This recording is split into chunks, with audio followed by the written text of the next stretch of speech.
शहजाद मसीह नामी शख्स अपनी वाइफ और उसके दूसरे हस्बैंड के खिलाफ एक application section 22A CRPC justice of peace के सामने फाइल करता है। उसमें अलेज ये करता है कि ये खातून अब भी उसकी बीवी है और इससे उसके 2 बच्चे हैं और इनकी डिवोर्स नहीं हुई थी, मगर फिर भी इसने एक दूसरे शख्स से शादी कर ली। लिहाजा इन दोनों के खिलाफ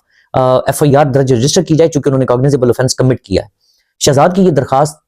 खारिज कर देते हैं justice of peace on the ground कि चूंकि सेम एलिगेशन पर इसने इससे पहले भी एक एप्लीकेशन गुजारी थी जो कि खारिज हो गई, लिहाजा principle of res judicata apply होता है और ये दरखास्त मेंटेनेबल नहीं है। इस ऑर्डर को Shahzad honourable Lahore high court Lahore में असेल कर देता है, जो कि ऑनरेबल कोर्ट इसके ऊपर बड़ी डिटेल जजमेंट देती है, which was reported as 2025 Pakistan criminal law journal 447, जिसके अंदर सबसे पहले जस्टिस ऑफ पीस की हैसियत को जेर बहस लाया गया और उसकी पावर्स क्या हैं। तो ये ऑब्जर्वेशन दी गई कि जस्टिस ऑफ पीस की जो पावर्स हैं वो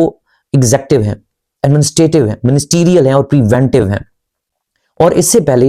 इनिशियली सब कॉन्टिनेंट में जो जस्टिस ऑफ पीस का कंसेप्ट था वो सिर्फ ये था कि पुलिस को असिस्ट करना पब्लिक ऑर्डर मेंटेन करने में, मगर with the passage of time through amendments और केस लॉ इसमें काफी चेंजेस आई और अब उसकी हैसियत तब्दील हो चुकी। अगरचे वो एग्जेक्टिव है बट जो भी उसका फैसला है वो क्वासी जुडिशियल उस फैसले की हैसियत है, लिहाजा उसके ऊपर ये प्रिंसिपल ऑफ रिस जुडिकाटा एप्लीकेबल है। और साथ ही साथ इस बात को भी जेर बहस लाया गया कि एडमिनिस्ट्रेटिव साइड पर क्या ये प्रिंसिपल एप्लीकेबल है। तो ये ऑब्जर्वेशन थी कि अगरचे जनरली एग्जेक्टिव और एडमिनिस्ट्रेटिव साइड पर ये प्रिंसिपल एप्लीकेबल नहीं है, बट जहां पर एडमिनिस्ट्रेटिव अथॉरिटी या ट्रिब्यूनल का फैसला जुडिशियल या क्वासी जुडिशियल है तो फिर उसके ऊपर ये एप्लीकेबल है। अब जरा ये देख लेते हैं कि व्हाट इज डॉक्ट्रिन ऑफ रिस जुडिकाटा। तो ये बुनियादी तौर पर सिविल की एक टर्म है और सिविल सूट्स में एप्लीकेबल है कि एक इशू या एक मैटर एक दफा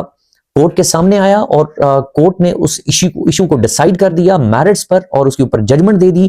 तो फिर प्रिंसिपल ऑफ रिस जुडिकाटा एप्लीकेबल होगा और फिर दोबारा पार्टी को इजाजत नहीं दी जा सकती कि वो सेम मैटर पर लिटिगेट करे, क्योंकि precious time of the court और जो पार्टीज है वो एप्लीकेबल है। और यकीनन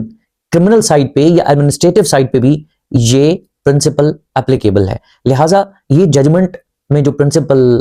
ले डाउन किए ऑनरेबल कोर्ट ने और इस दौरान different judgements from American jurisdiction और इंडियन जुरिस्डिक्शन को रेफर करते हुए इसका स्कोप और हैसियत जस्टिस ऑफ पीस की जेर बहस लाई गई और ये डॉक्ट्रिन ऑफ रिस जुडिकाटा के ऊपर भी डिटेल डिस्कशन की गई। लिहाजा किसी भी लॉ स्टूडेंट के लिए, किसी भी लॉयर के लिए इस जजमेंट का पढ़ना बहुत सूदमंद साबित हो सकता है।